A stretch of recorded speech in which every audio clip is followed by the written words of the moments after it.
Sesame would like to give you her hot take on dog collars, right? You want to give them your hot take? Okay, your hot take on dog collars is if you have one, wear it. If you don't have one, buy one.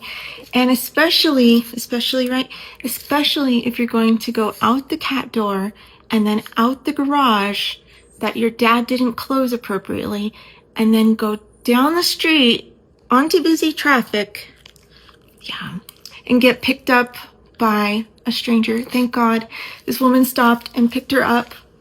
And here's the backstory. So because she's a little picky, a couple of nights ago, she went into the grease pan of the barbecue grill, stuck her whole head in, was covered in grease. Her collar was covered in grease because she has no neck. And I had to bathe her with Dawn soap to get all this grease out of her and wash the collar in Dawn soap. So she went to sleep totally wet, and her collar, her collar was also wet, so I didn't put it on. And then the next morning I was taking a bath and my husband was taking our daughter to school, and the garage door didn't close completely, so she saw it as like the most opportune time to just take a walk around the neighborhood. Right. So anyway, needless to say, she did not have her collar on, so whoever found her thought, here's a dog running across a busy street with no collar. She took her to get her chip scanned, and apparently all her little fat rolls ate the chip. They couldn't find the chip. I know, it's embarrassing to tell this story.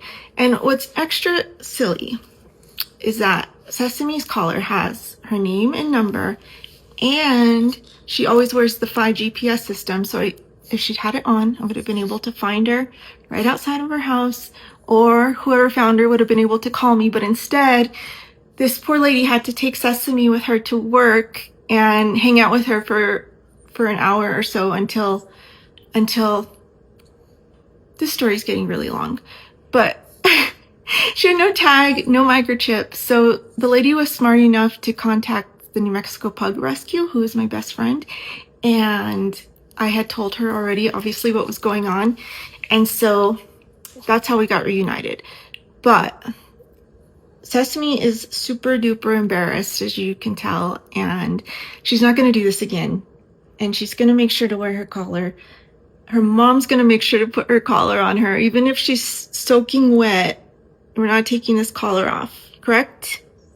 Correct. It's pretty embarrassing when your mom and dad own a dog collar company and you get out and you don't have a collar on. What a day.